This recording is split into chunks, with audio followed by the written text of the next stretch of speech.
Un buen día para toda la audiencia de la cigarraonline.com. Recuerden que nos pueden escuchar a través de esta plataforma. En redes sociales nos encuentran como @lacigarraonline.com, La Cigarra Online. Y hoy tenemos una entrevista con un candidato a la política, empresario. Él es Carlos Fernando Cuevas. También está con nosotros la revista Magazine Sin Fronteras Internacional de Estados Unidos, en cabeza de María Victoria y William Jiménez, que hoy está por ahí. Entonces les damos una muy buena bienvenida para todos. Y William, como siempre, usted es el que dirige pues este tema de las entrevistas, de la política. Entonces lo dejo ahí para que empecemos a hacer la entrevista con el doctor Carlos Fernando Cuevas. Hola a todos, acá ya nos encontramos en Phoenix, Arizona. Ahora nos encontramos desde Córdoba, Alaska, un lindo pueblo pesquero. Estamos acá de visita, acá con unas pequeñas imágenes acá de las garzas, un poco de lluvia, y nos acompaña un invitado muy especial, muy polémico, muy famoso en las redes sociales. Fue candidato a la vicepresidencia, a su fórmula vicepresidencial de el empresario Santiago Botero. Nos encontramos con Carlos Fernando Cuevas. Doctor, saludos a todos los televidentes de Magazine Sin Frontera Internacional, Estados Unidos, y los de la cigarraonline.com. Muchísimas gracias por la invitación, gracias a todas las personas pues, que están escuchando y viendo en este momento. Les envío un abrazo fraternal, compromete mi gratitud y gracias por la deferencia en esa presentación. Para mí es un placer estar con ustedes y atento y dispuesto a todas las preguntas y a que hagamos un programa bien sustancioso y que pueda aportarle a la audiencia de los dos medios. Bueno, doctor Fernando Cuevas, ¿qué tal la experiencia como precandidato a la vicepresidencia y que estuviste acompañado del candidato a la presidencia, Santiago Botero? ¿Cómo te sentiste con esa competencia que tuviste con ya esos políticos con tanta experiencia y con esos partidos ya tradicionales? Pues te cuento que fue una elección muy interesante. Santiago y yo somos empresarios, obviamente Santiago en un tamaño mucho más grande que mi persona, más internacional, pero hicimos política desde la visión de los que para atacar los problemas atacamos es las causas y no las consecuencias, porque eso somos los emprendedores, los empresarios somos solucionadores de problemas. Nosotros vemos una necesidad, inmediatamente buscamos la forma de cómo satisfacerla, de cómo solucionarla y de eso generar una utilidad. Y desde esa perspectiva hicimos política. ¿Cómo me sentí? Me sentí muy bien. Creo que a Colombia y al mundo le hace falta que la política se empiece a ver desde el sentido común y no desde la perspectiva del diálogo que se maneja hoy en la política, que es un diálogo de los intereses particulares sobre el interés general. Como lo llamaba Álvaro Gómez Hurtado, era el diálogo de la mafia, era el diálogo en donde los políticos, el diálogo es simplemente qué me das, qué te doy, cómo cojo plata, cómo hago chanchullo, cómo cojo coima, y no están pensando en solucionar los problemas reales y las necesidades reales de sus asociados o de sus electores. Entonces, iniciamos con eso. Cuando me preguntas con estos políticos de mucha experiencia, pues me da mucha risa, porque a nosotros nos negaron, por ejemplo, la participación en muchos de los debates presidenciales, porque los tres punteros no quisieron participar. Pero en los pocos que estuvimos en dos, en uno me tocó enfrentarme al hoy vicepresidente de la República electo, José Manuel Restrepo, y la verdad, hermano, la preparación la vi nula. Un tipo que se enfrentó con un abogado joven, con un administrador de empresas joven, con un empresario, y empecé yo a dialogar con esos vicepresidentes, incluido también el candidato vicepresidencial Oviedo de la candidata Paloma. Y por ejemplo, en la primera pregunta, cuando les hablaban de cómo crear empleo, a mí me daba escozor, me daba, a ver, ¿cómo les explico? Me daba rabia escuchar un poco de tecnócratas y burócratas que jamás han creado un empleo en su vida. El único empleo que han dado en la vida es el del conductor y el de la señora que les ayuda en la casa. Del resto no han creado un solo empleo. No saben qué es pagar una nómina, no saben qué es pedir un crédito para poder pagar la nómina de su empresa, no saben qué es sacar un crédito rotativo, ni sacar un sobregiro para poder pagar proveedores, no saben un carajo del empleo, saben, y ellos creen que el empleo se crea por decreto. Entonces yo les decía a ellos eso ahí en la cara. Ustedes hablan de que el empleo se crea por leyes y con decretos. No, señores, el empleo se crea con productividad, con capitalismo, con inversión, con buenas medidas para que las empresas puedan avanzar y las pymes, sobre todo, que son la mayoría del cuerpo empresarial de nuestro país. Y así iba en cada uno de los temas. Ahí fue con Oviedo, luego fue con José Manuel Restrepo, que me hablaba de las formas de arreglar el sistema de salud en Colombia. Un tipo que se supone que fue ministro, que está preparado, estudiado en las mejores universidades de Colombia y con magíster y especializaciones en el exterior, y va y dice que el problema de la salud en Colombia se soluciona pagándole la deuda a los EPS. La misma fórmula que aplicó Duque hace 8 años y no funcionó. Le metió 7 billones a pagar la deuda y seguimos con el mismo problema. Porque el problema de la salud en Colombia, la causa verdadera es que se roban la plata. Hay ladrones. Y mientras haya ladrones, usted le puede meter 10, 20, 30, 40 billones. Se van a robar todo. Entonces, simplemente, cuando hacía mis debates con estos superpolíticos de tanta experiencia y mega preparados, les hablaba con el sentido común y la verdad. Y ante eso el público se emocionó, la gente se emocionó, porque cuando en un mundo de mentiras sale una persona que dice la verdad, entonces ese es loco. Y eso es sorprendente. Entonces, ¿cómo me sentí? La verdad me sentí muy cómodo, no había competencia. La verdad, si el que ganó en el único debate lo destruí en 3 minutos, no me imagino, hermano, el resto cuando hubieran tenido la oportunidad de poder debatir con ellos. Entonces, la conclusión que saco es que la política colombiana es una porquería, es una manada de mediocres, de rateros, de ladrones, de atracadores, de cuatreros, de mentirosos, que están acostumbrados al diálogo de la vieja política, que es el diálogo del atraco, de la coima y de satisfacer sus bolsillos primero que el bolsillo de los colombianos. Tuviste la oportunidad de trabajar en la campaña de Rodolfo Hernández. Compártanos un poco a los televidentes oyentes cómo te fue con el ingeniero Rodolfo, que logró el segundo lugar, ya alcanzando a Petro para lograr ser presidente de Colombia. ¿Cómo fue esa grata experiencia con el ingeniero Rodolfo?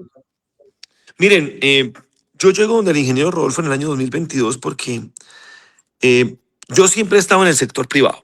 Yo, para que ustedes entiendan el contexto, yo nací en un barrio muy pobre de la ciudad de Bogotá, en el barrio Lucero Bajo de la localidad de Ciudad Bolívar, que es el sur de Bogotá. Es una zona muy humilde y de escasos recursos. Mi madre una vendedora ambulante y mi padre un policía patrullero, el más bajo rango en la policía. Pero mis padres me crían y me registran en Málaga, Santander, ahí en Bucaramanga. Desde los 8 años supe lo que es el emprendimiento y salía a vender galletas en una plaza de mercado a los 8 añitos para ayudar en mi casa y para tener mi propio dinero. A los 12, 13 años ya estaba montando un puesto de mercado en una plaza de mercado. Con ese puesto de mercado a los 15 años, de 2x2, ya podía pagar mi carrera de administración de empresas y derecho. Con esos mismos puesticos de mercado a los 25 años ya tenía una compañía que facturaba $5 millones al año.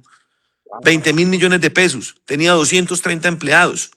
A punta de trabajo duro, endeudándome, quebrándome al mercado, al sol y al agua. No es como los políticos que la pagan hablando paja de las medidas económicas y no han administrado una caseta de tintos. No saben lo que es vender un pan, no saben lo que es vender una bolsa de agua. Ellos solamente saben es pedir plata, sacar plata del presupuesto, subir los impuestos y robarse la plata. Eso es lo único que saben ellos.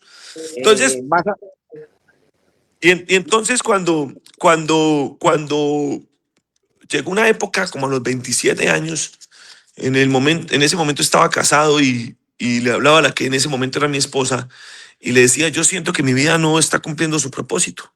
Me parece imposible que yo haya nacido, que Dios me haya creado para levantarme, comer, trabajar, dormir y volver a levantarme, trabajar, comer y dormir. Me parece imposible. Me parece imposible. Me parece imposible que nosotros estemos que yo tenga, espera un momentico aquí. Estoy espérenme un momentico, ya. Entonces yo le decía en ese momento, me parece imposible que nosotros, que yo haya nacido para eso. Entonces en ese momento me decían, y bueno, entonces ¿cuándo se ha sentido usted con propósito?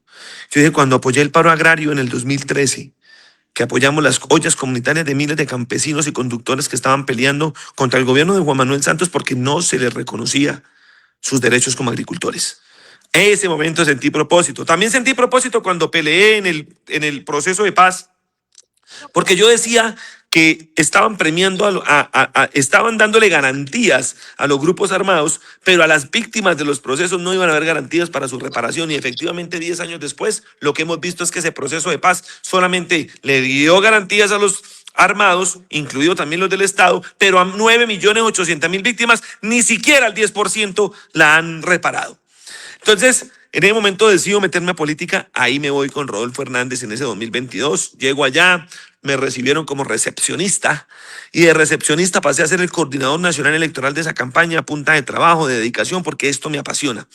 El trabajo que hicimos con Rodolfo Hernández fue un trabajo excepcional. Logramos un segundo lugar muy merecido, trabajando fuerte y parejo, a punta de mover emociones, sin meter tanta plata y causando lo que en Colombia yo llamé la apertura de la trocha. La apertura de la trocha para que llegue un progresismo capitalista.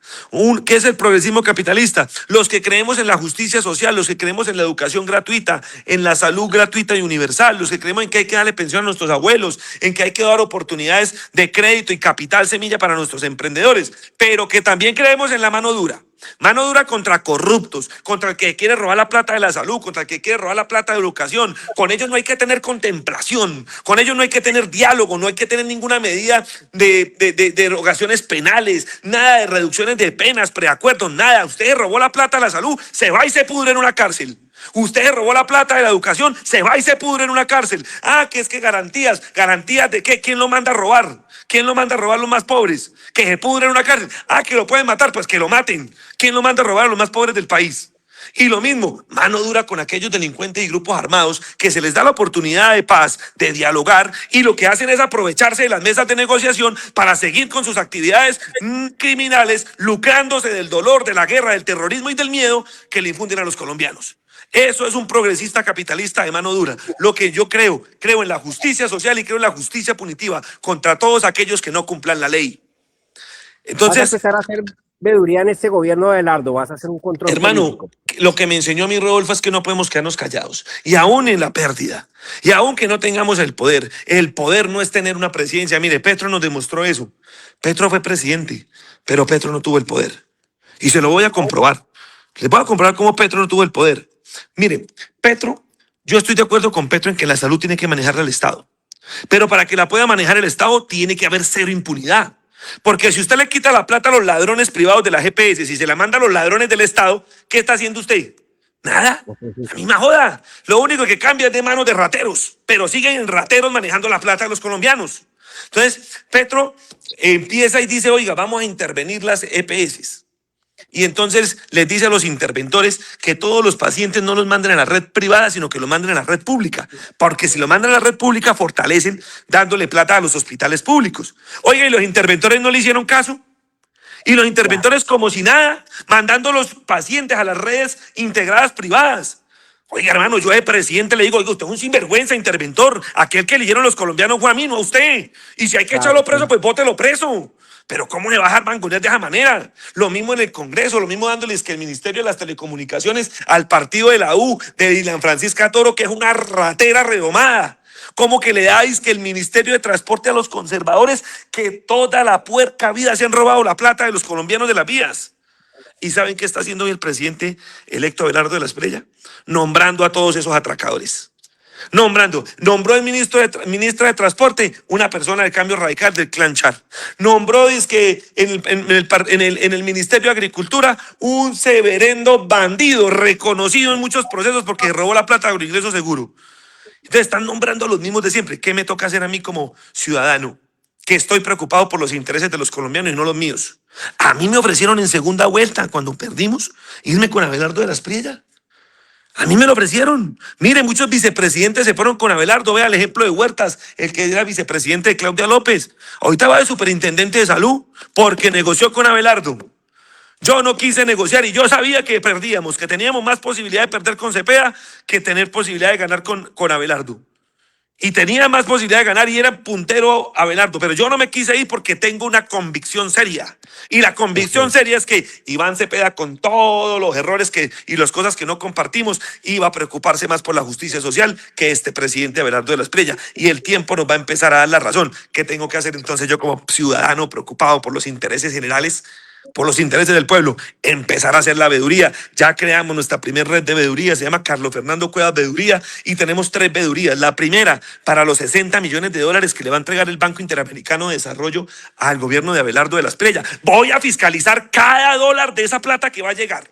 Y vamos a ver quién se cansa, si ellos de intentarse robar la plata o nosotros de no dejarlos. Y voy a utilizar todos los mecanismos legales y constitucionales, tanto nacionales como internacionales, para evitar que se roben esa plata. Voy a ser un veedor de esos bien fastidiosos.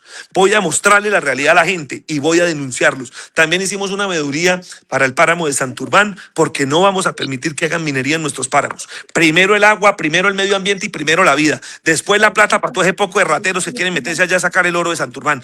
Y la tercera veeduría es una veeduría que vamos a hacer muy especial para todo el programa de la reforma agraria y la entrega de tierras a campesinos, porque estamos viendo que el gobierno de Abelardo de la Espriella está amenazando la entrega de tierras a los campesinos. Tierras, para que entiendan nuestros oyentes y televidentes, tierras que eran de narcotraficantes, paramilitares y políticos, que se le quitaron en medio de procesos judiciales, y esas tierras se le entregaron a campesinos pobres y trabajadores.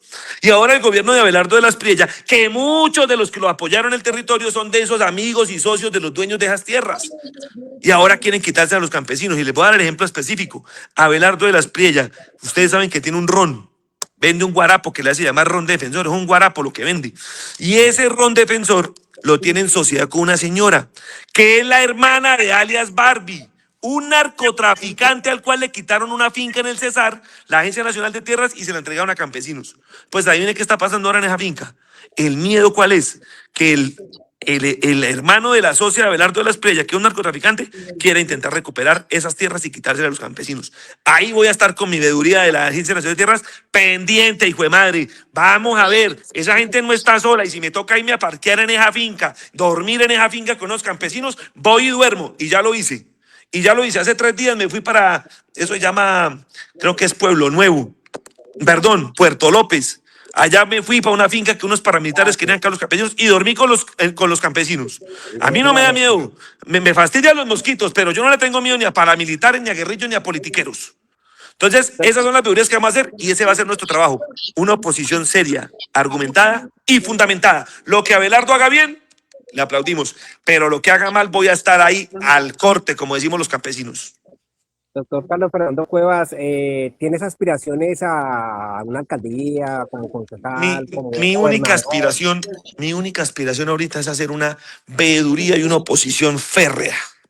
Para Pero las mí, próximas elecciones, yo me declaro enemigo acérrimo, obviamente enemigo político, dentro de la democracia, dentro de la Constitución y la ley. Me declaro enemigo acérrimo del gobierno de Abelardo de la Espriella. Todo lo que yo vaya a hacer mal, voy a estar ahí. Y mi única aspiración en este momento es hacer oposición. Ya veremos el otro año cómo se comportan los temas electorales, y desde donde Dios nos ponga vamos a hacer una labor en defensa de los ciudadanos y con el verdadero diálogo de la política, volviéndole y devolviéndole la ética a la política, volviendo y devolviendo la esencia de lo que es la política, es el servicio público. Pero aquí los políticos en Colombia la convirtieron fue en el servicio de llenarse los hijueputas bolsillos de plata, porque eso no es lo que lo han convertido estos rateros.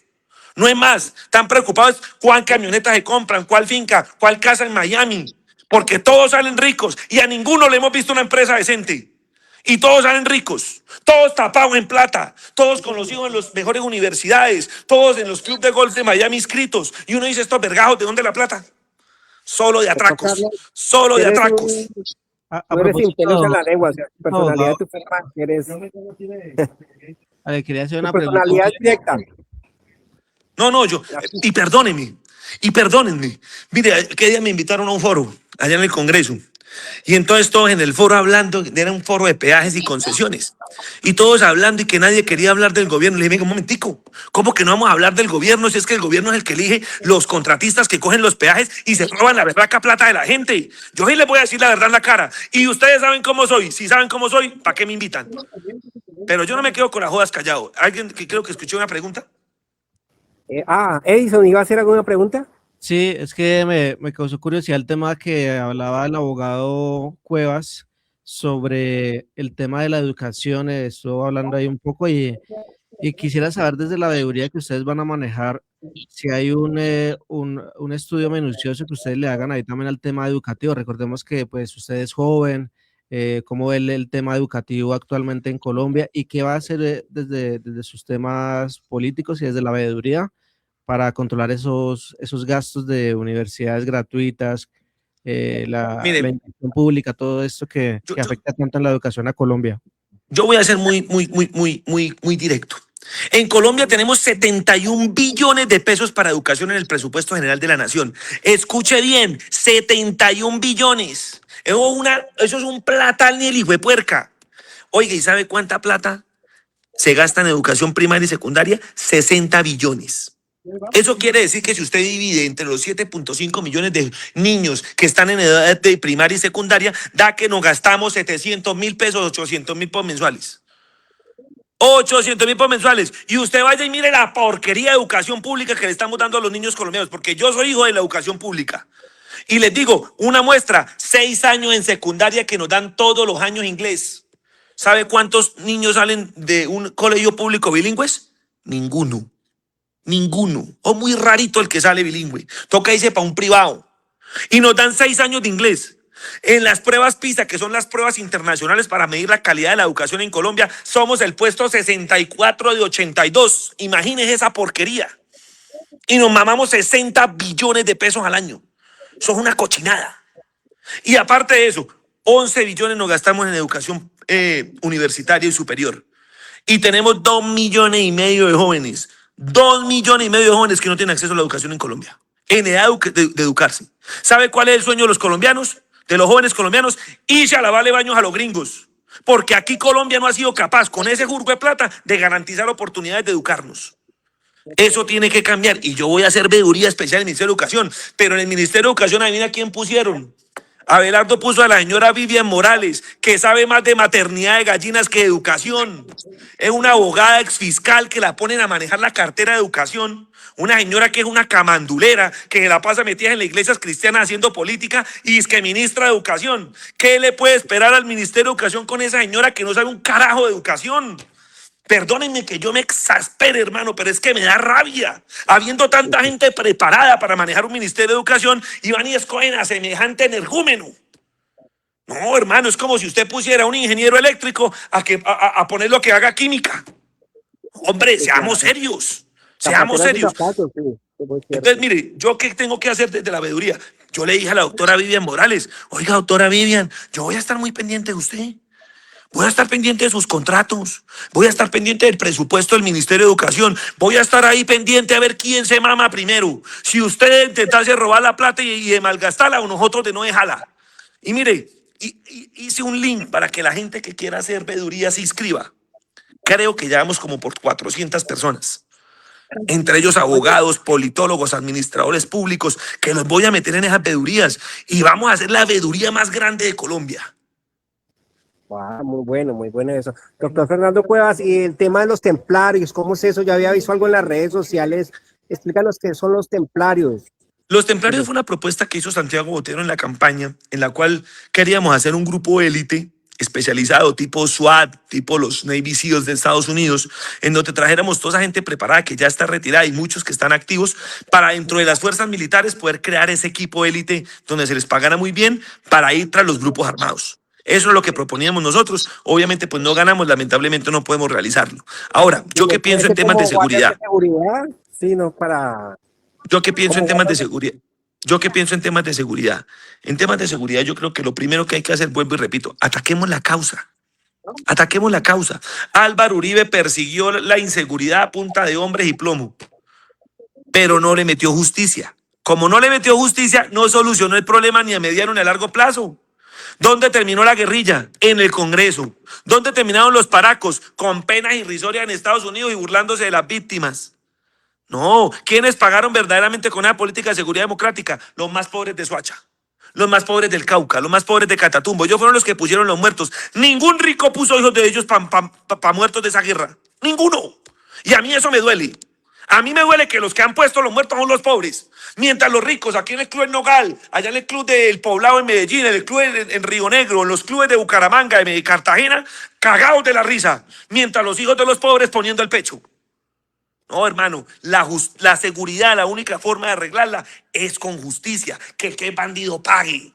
Que si usted empuña un arma para matar a un colombiano, un campesino, un líder social, usted pague con todo el peso de la ley dentro de la Constitución y el derecho internacional humanitario. Pero es que para eso están las herramientas legales que nos da la ley. Para que las fuerzas militares dentro del derecho y la legítima defensa puedan defender a los colombianos más pobres, puedan defender a los colombianos que están expuestos a que un criminal quiera asesinarlos, quiera cortarles su vida, su propiedad o hacerles daño a su cuerpo. Entonces, yo siempre he dicho, lo primero es justicia. Por eso Abelardo de la Espriella en campaña decía, es que yo en 90 días arreglo la seguridad de Colombia. Y ahorita que ganó le preguntaron en Caracol Radio, oiga, en 90 días, y dijo el man, no, yo nunca dije eso. Ah, huevón, es que ahora sí se dio cuenta cómo es la joda. Es que la joda aquí, mire, usted para poder acabar los grupos armados, primero tiene que acabar a los primeros bandidos de este país. ¿Cuáles son los primeros bandidos de este país, colombianos? Los primeros bandidos son los políticos, que son los que auspician a los grupos criminales y le permiten a esos grupos criminales hacer lo que se les da la gana en el territorio, porque se benefician de ellos con el narcotráfico, que les financian las campañas, con minería ilegal. Al primer bandido que hay que acoger y darle plomo es al político corrupto. Al político corrupto. Entonces aquí no, vamos a arreglar la seguridad cogiendo los rateros del sistema de transporte masivo. No sean tan huevones. Esos rateritos de ciudad se arreglan dándole oportunidad a los jóvenes más pobres. No dándoles palo a eso. ¿Por qué no le dan palo a los rateros? Los mayores rateros están en el Congreso. Mire, yo hace como 2 días estuve en el Congreso y le dije a todo mi equipo, guarden celulares y no lleven joyas. Porque allá es donde están los mayores ladrones de este país. Cuiden los celulares y las carteras. No respondo por celulares y carteras entrando al Congreso. ¿Qué piensan lo que sucedió ahorita con el representante afro de Grupos Libres que dice que perdió su segunda curul? ¿Cuál es su opinión? Esas son las noticias que están en las redes sociales. No sé si las has escuchado. Mi opinión respecto a la pérdida de la curul es que aquí la ley se hizo fue para los huevones. La ley se hizo fue para los de Ruana. Entonces ahí sí llegan los grandes magistrados y hacen interpretaciones de la ley. No, es que ya no es por cifra repartidora, sino por coeficiente electoral. Hermano, una curul afro se ganaba con 40.000 votos, que fue como la ganó.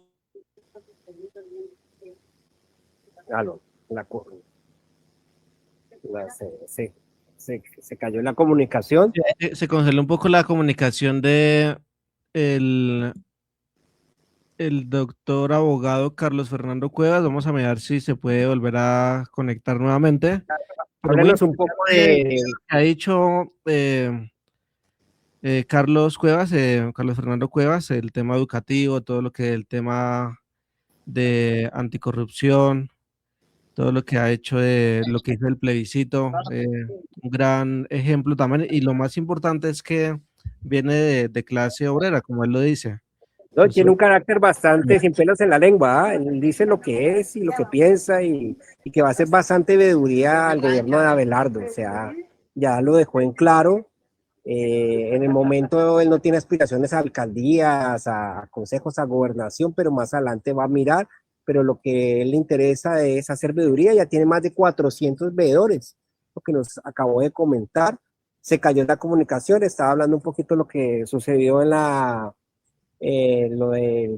lo que sucedió, que dieron las credenciales para el Congreso Afro, y obviamente la segunda curul se la dieron a otra persona y estamos tocando ese tema. No sé, Edison, si le puedes escribir por el interno, que se vuelva a conectar, como estamos en vivo y en directo. Sí, él ya está ahí intentando ingresar nuevamente. Recordémosle a los oyentes que estamos con el que fue la fórmula vicepresidencial de Santiago Botero, Carlos Fernando Cuevas, abogado, y pues ha estado con nosotros, nos ha aceptado esta entrevista para contarnos. Y es muy difícil, no acepta entrevista con cualquier medio, o sea, somos privilegiados en el sentido, sin pelos en la lengua. Edison es un personaje muy representativo al ingeniero Rodolfo, ¿cierto? Así era el ingeniero Rodolfo, que en paz descanse, tiene ese carácter. Sí, cuando habla pues como buen santanderiano, no sabía que él había nacido en Bogotá, pero pues obviamente sus raíces santanderianas y pues que fue registrado allá en Málaga, Santander. Por eso cuando él habla, de pronto pues muchas personas sienten que lo están regañando. Es el acento que se maneja en Santander, es un acento fuertecito, como estilo regaño, pero pues no es que esté regañando, sino es la forma de hablar de ellos. Como el ingeniero Rodolfo, así, el santanderana que se respete, habla así, ¿cierto?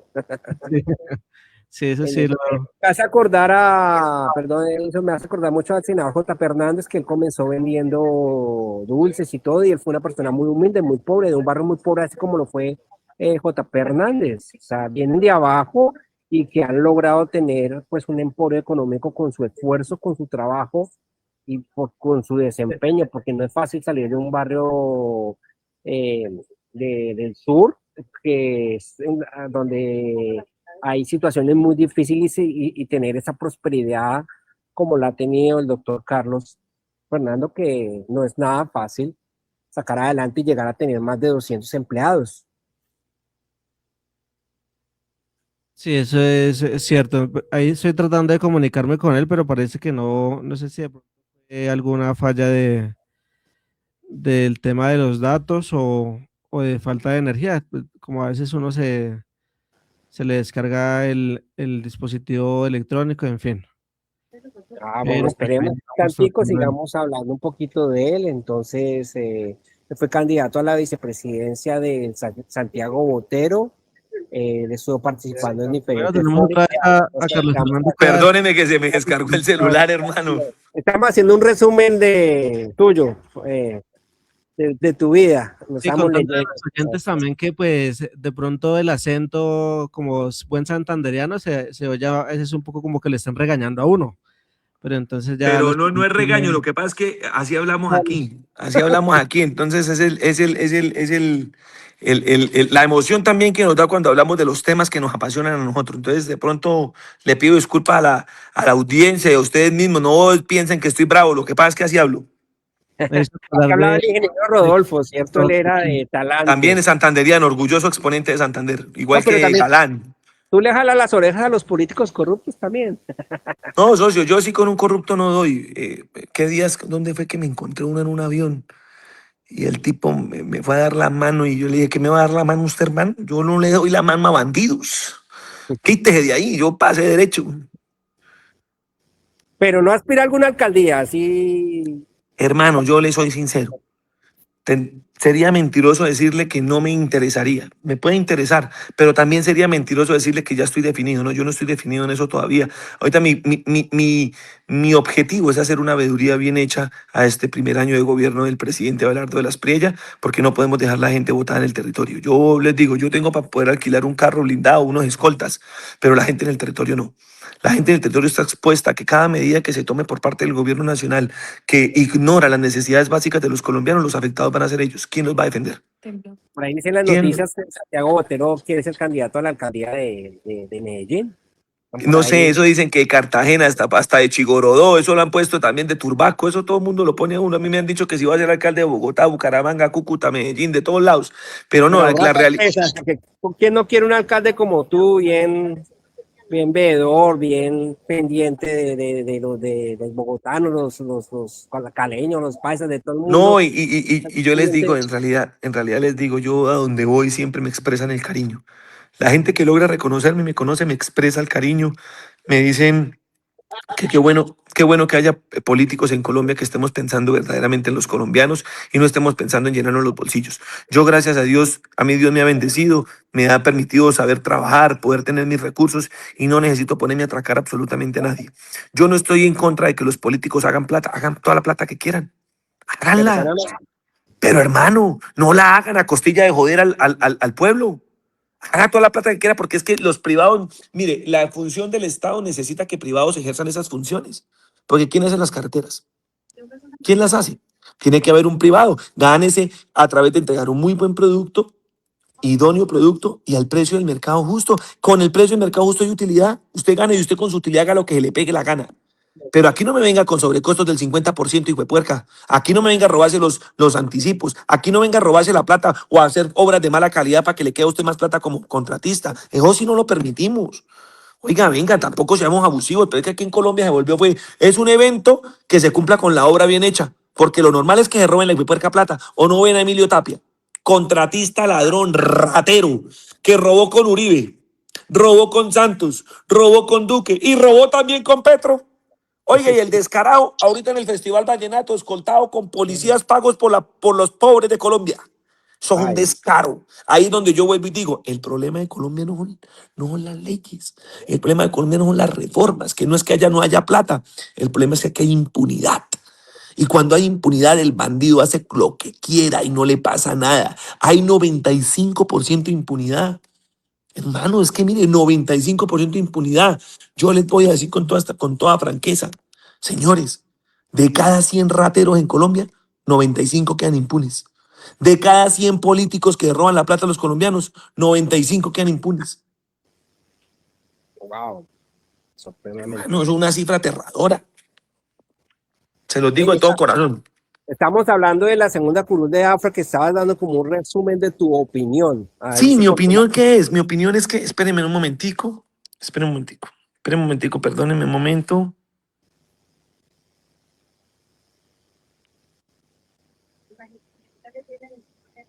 Espérenme un momento, perdónenme. Acá en Córdoba haciendo mucho frío a todos los oyentes y televidentes. Estamos en Córdoba, Alaska, mira, está lloviznando, pero la temperatura está bastante, y estamos en verano. Este es el verano de Alaska. Sí, William, contémosle, William, un poquito a los oyentes cómo es el tema del clima allá en Alaska, que usted nos estaba Acá no contando. oscurece, acá pueden ser las 8, 9, 10, 11, 12 de la noche, acá no oscurece en verano. Y cuando viene el invierno, vienen las auroras, las famosas auroras, que son según me cuentan, porque yo no he estado en ningún invierno acá, es de color verde, colores azules, colores amarillos, colores naranjas, es muy bonito las auroras acá en Alaska. Pues soy el único colombiano que trabajo en la pesca, más que todo está el gremio de mexicanos, centroamericanos y muchos africanos vienen acá por temporadas. Son temporadas donde venimos, un amigo mío está en la isla de Acután y pues para poder pasar ese proceso hay que venir primero a Córdoba, que es un pueblito tipo Suiza, chiquitico, bien bonito. No les puedo mostrar porque estamos en la zona de la fábrica y está lloviendo, sino yo les mostraba más adelante y muy bonito y muchas oportunidades laborales. Muchos colombianos se están devolviendo porque, como decía el doctor Carlos Fernando Cuevas, muchos médicos, abogados y todo vienen a lavar baños acá en Estados Unidos. Esa es la realidad, porque lamentablemente no hay una estructura educativa en Colombia y Colombia es un país muy rico, es un país muy rico. Yo soy periodista internacional egresado a la Academia de Arco junto con Edinson y lamentablemente pues nos está tocando venir acá forzando. Mi esposa ciudadana americana, ella también. Listo. Para todos. Qué pena con Listo, ustedes. Entonces, me preguntaban por la curul de Óscar Benavides, el Movimiento Libres. Curul sí, que nosotros apoyamos, porque quiero recordarle a todos los colombianos que nosotros, cuando fueron las elecciones a la Cámara de Representantes, salimos a apoyar públicamente a Óscar Benavides y su Movimiento Libres. Y se sacaron 160.000 votos. Lamentablemente en Colombia la ley está hecha para los de Ruana. La ley está para aplicárselas a los pobres. La ley está para aplicárselas para los vulnerables. Pero la ley hacen interpretaciones como se les pega la gana. ¿Cómo es posible que una curul afro, la anterior curul afro, se ganó con 40.000 votos? En esta vez se sacan 160.000 votos. Hagan las cuentas someramente, casi 4 veces más. Se ganaban 2 curules con 80.000, no con 40.000, con 80.000 por cifra repartidora. Y entonces los magistrados, con 5 votos a favor, dicen que no es como siempre se hace en todas las elecciones por cifra repartidora, sino que es por coeficiente o por cociente electoral. Imagine esa barbaridad. ¿Sabe a quién le están entregando la curul? Ni siquiera negro, ni siquiera afrodescendiente al que le van a entregar la otra curul. Es un politiquero redomado, auspiciado por Pulgarín, un tipo del Partido Liberal que es un, mejor dicho, reconocido por toda la gente y dicho en la mayoría de investigaciones, metido en investigaciones de corrupción porque se roban la plata a los colombianos. Y entonces esa es la ley que tiene Colombia hoy. Y nos quitan la curul, nos están quitando la curul para favorecer a un grupo politiquero, de los que siempre se han robado el país, de los que nunca han querido dejar de robar, de los que nunca han ayudado al pueblo. A ellos le están entregando esa curul. Pero esta es una lección que nos darán los colombianos. De que miren, ¿Qué piensan los aquí toca pelear. Los ministros que ha puesto Abelardo de la Espriella al presidente electo? ¿Me repites que no te escuché? ¿Qué piensa de los ministros que ha puesto el presidente de Colombia, Abelardo de la Espriella? Hermano, yo le voy a dar un ejemplo. Si usted está en su barrio, en su cuadra, y usted quiere arreglar la seguridad, ¿usted llama a los ladrones para que pongan celadores? Eso es lo que están haciendo con los ministerios hoy en Colombia. ¿Cómo le ocurre a usted ponerle la cartera del Ministerio de Transporte a esta señora chiquitica del Cambio Radical que fue gobernadora de Atlántico?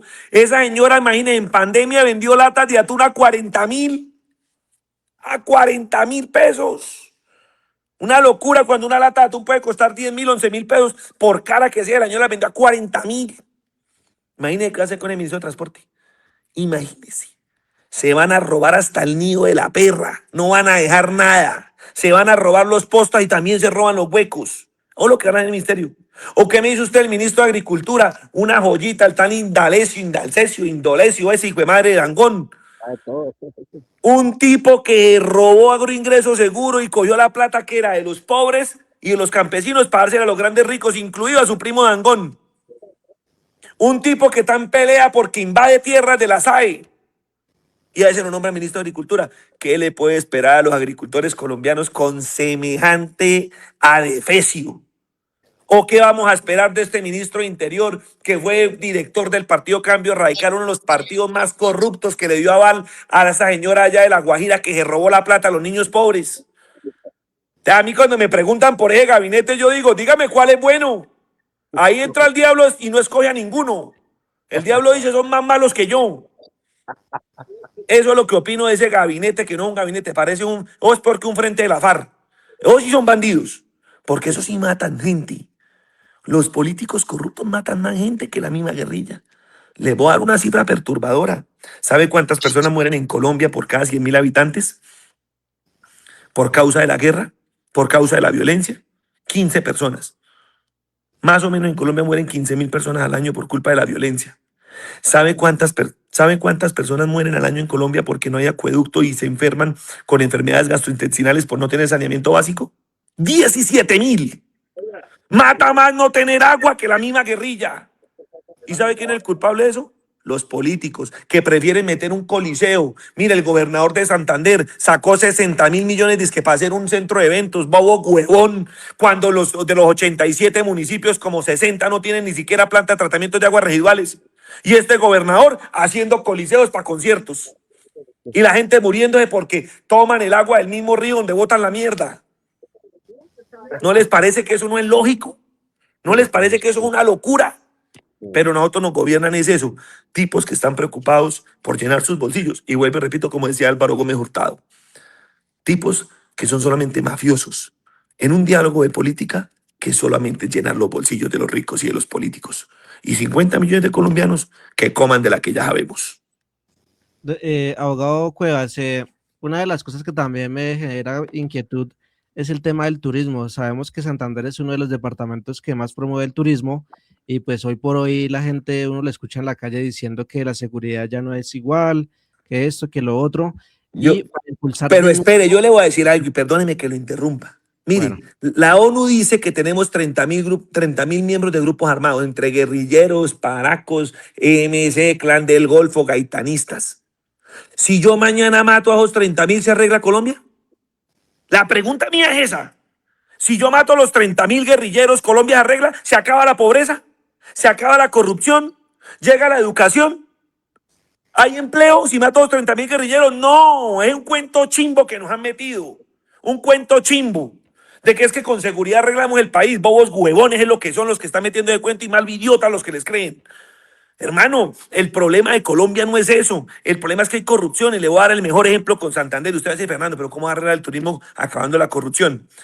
¿Sabe cuánto valió la estatua esa del Santísimo que hizo el ratero ese del Richard Aguilar? 55.000 millones.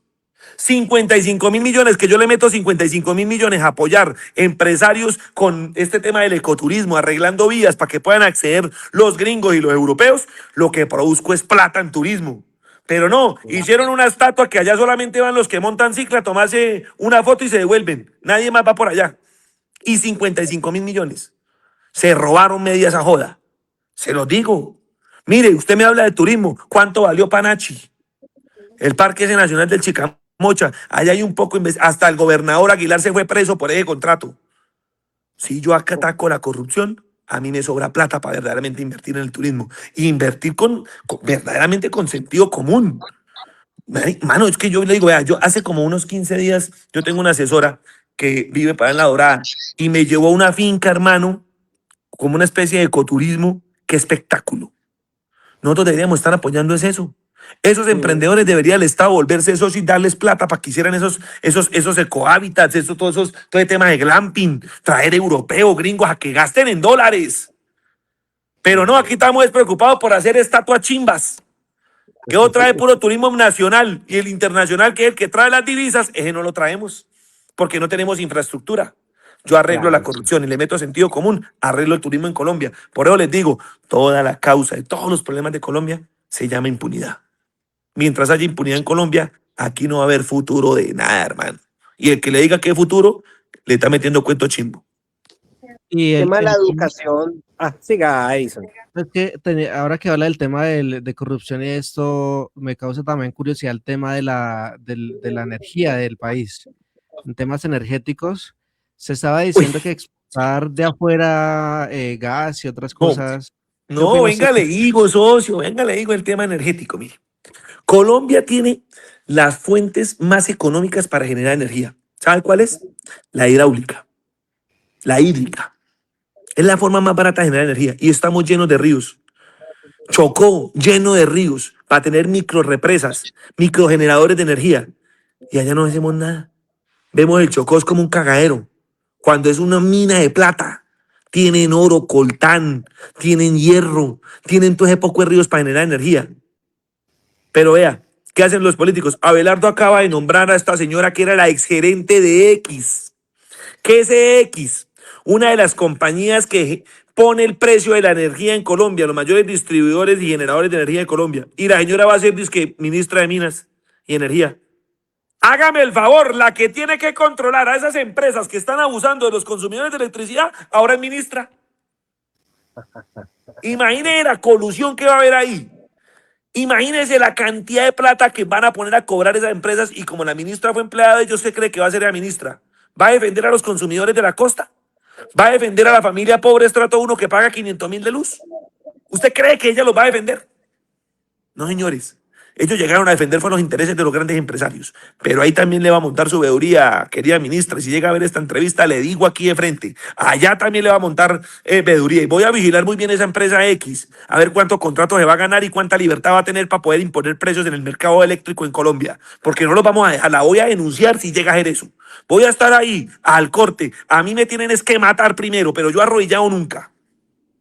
Tienes que tener mucho cuidado por tu seguridad, doctor, porque pues... Mire, yo le digo algo, lo único que pido es que si me van a meter un tiro, que me lo peguen en la cabeza para que no quede inválido. Del resto, yo miedo a morir no tengo. Yo eso no tengo, hermano. Yo con miedo no nací. Y si hubiera tenido miedo, no me meto a esta joda ni a hablar como hablo. Y tengo amenazas de muerte todas las que quieran. Todas las que quieran me llegan todos los días al celular, a las redes sociales. Y a todos los bobos huevones les digo, no le tuve miedo al ELN que me declaró en un panfleto el frente del ELN Domínguez Laín de Arauca, me declaró objetivo militar. ¿Y usted cree que a mí me dio? Con más pena me fui para Arauca. Entonces, si no le tengo miedo al ELN, le va a tener miedo un poco de celular, de bodeguero chimbos detrás de un celular. Yo no tengo miedo. Y si llego a morir, vuelvo y repito, que quede la causa. No, hermano, yo aquí no hay que tener miedo. Aquí nos han robado todo. Los políticos nos han robado la esperanza, los sueños. Nos robaron hasta la sensación de creernos dueños de nuestro país, porque hoy no nos creemos dueños de nuestro país. Hoy creemos que los políticos, los ricos y los bandidos son los dueños de este país. Y eso nos lo quitaron los políticos. Ya el miedo no hay, hermano. Aquí miedo nada. Aquí para adelante ni para coger impulso. Tema de la educación, ¿cómo es la educación en Colombia? Pues anteriormente pues había una educación gratuita y pues ahorita vienen cambios en Colombia. ¿Cómo es la educación No, yo ya les expliqué, hermano. Mire, mientras haya impunidad, los 71 billones que nos gastamos, eso es una porquería. La educación primaria y secundaria, ya les expliqué, eso es una porquería. Somos el puesto 64 82 en pruebas PISA, que es la prueba que verifica la calidad de la educación en los países, y estamos entre los 20 últimos. ¿Cómo le digo todo? Y nos gastamos 60 billones. 60 billones. Y nos gastamos 11 billones en educación superior y tenemos 2,5 millones de jóvenes en edad de educación superior que no están estudiando en la universidad. Y si estamos buenos es para prestarles plata con interés de agiotista a través del ICETEX. Bien dijo esa porquería ICETEX, teniendo la plata, entréguenle la puta plata a la gente para que la gente estudie. ¿Qué hacemos nosotros allá con un ICETEX generando renta para qué? Y los jóvenes no pueden acceder a educación y el que estudia queda endeudado de por vida. Oh, hermano, que sean serios. Yo creo que ahí vamos a pegarle duro porque la plata de la educación no puede ser manejada como una plata para que genere renta. La plata de la educación, la mayor inversión que puede hacer un país es invertir en su talento humano. Vuelvo y repito y lo digo con total claridad. La mayor riqueza de nuestro país no es el oro. El mayor riqueza de nuestro país no es el petróleo, es nuestro talento humano. Porque nosotros con nuestra creatividad y talento humano podemos transformar. Y las nuevas generaciones y la nueva economía mundial está en eso, en la inteligencia artificial, en el desarrollo de software, en el blockchain. Pero en Colombia todavía estamos pensando en romper piedra para hacer paredes. En Colombia estamos pensando todavía en el carbón, como si fuéramos neandertales, como si estuviéramos en la edad de piedra todavía. Entonces, en la educación, la mejor inversión no es poner a los pobres jóvenes a pagar un montón de intereses a través del ICETEX que inventaron todos politiqueros, bandidos y ladrones. La plata hay que dársela rápido, estudien y vayan, escojan el mejor lugar, pongan a competir las universidades. Que la universidad dice, allá hay un montón de jóvenes con un cheque. Mire, yo le voy a decir algo. Yo tengo un plan, es un plan de 27 billones de pesos. Con 27 billones de pesos usted le puede entregar a 2,5 millones de jóvenes 6 millones de pesos semestrales para un semestre de universidad. A 2,5 millones con un cheque. Imagine usted 2 millones de jóvenes con un cheque de 6 millones todos los semestres. Las universidades se pelean dando buena calidad, dando buena oferta para poder educar a esos muchachos. ¿Sabe cuánta plata me gasto en eso? 27 billones. ¿Sabe dónde lo saco? 11 billones que ya nos estamos gastando.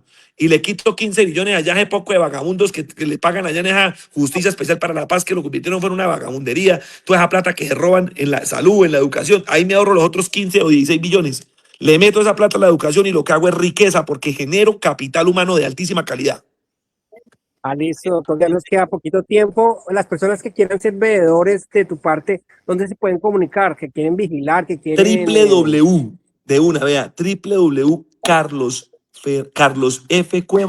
Carlos Cuevas, www.carloscuevas.com.co. Ahí pueden ingresar o en mis redes sociales, carlosfernando.cuevas en Instagram, en Facebook y en TikTok. Ahí en el perfil está el link de la veeduría. Métanse y vamos a hacer veeduría. Todo el que sea valiente lo puede hacer desde su casa. No tiene que ser abogado, no tiene que ser profesional, no tiene que haber estudiado. Con que sepa leer y escribir, métase a esta joda y vamos a pelear por nuestro país. La única que tenemos, hermano, es pelear. Pelear. Yo les voy a decir algo. Usted llega a una casa a robar y usted ve un perro en la entrada todo achicopalado, agüevado, ahí botado en un lado que ni ladra. ¿Usted qué hace? Con más veras entra. Pero si usted en la entrada ve un perro con una cadena templada, con los colmillos afuera, botando babasa y ladrando, ¿usted qué dice? Uy, socio, yo no me meto ahí. Pues así nos toca ponernos a los colombianos, como perros rabiosos cuidando la plata que es de nosotros. Ok, listo. No se hizo la despedida porque ya nos acabó el tiempo. Sí, no, agradecerle al doctor Carlos Fernando Cuevas, pues, todo la experiencia, además muy joven para empezar a impulsar estos proyectos y estar pendiente de cómo se mueve el dinero y en qué se va a usar el dinero en estos próximos 4 años y que esperamos le vaya muy bien, ¿no? Y se logren grandes cosas. Gracias, hermano, es la que compromete mi gratitud. Gracias por esa deferencia y esas palabras. Y yo puedo así emocionarme mucho, pero yo tengo claro qué es lo que se tiene que hacer en este país. Lo que pasa es que hay que hacerlo con apasionamiento, con pantalones, que es lo que le ha faltado aquí a los líderes de este país. Tener pantalones en su sitio y no solamente de palabrería. Eso es haciendo, eso es yendo al territorio, eso es confrontando a los bandidos y sin miedo. Al que es bandido, bandido. Y al que es bueno, es bueno. Listo, doctor Fernando Cuevas, muchas gracias y bueno, a todos los televidentes y oyentes de Magazine Sin Frontera Internacional y de parte de William Jiménez y de parte de mi esposa María Victoria, dejamos esta entrevista para que la vean y la estaremos compartiendo en todas las redes sociales de Instagram, Facebook, YouTube, tanto en La Cigarra como de Magazine Sin Frontera Internacional en Estados Unidos. Y doctor Carlos Fernando Cuevas, muchas gracias por la entrevista. A ustedes, Dios los bendiga. Muchas gracias a todos. Muy amable, chao.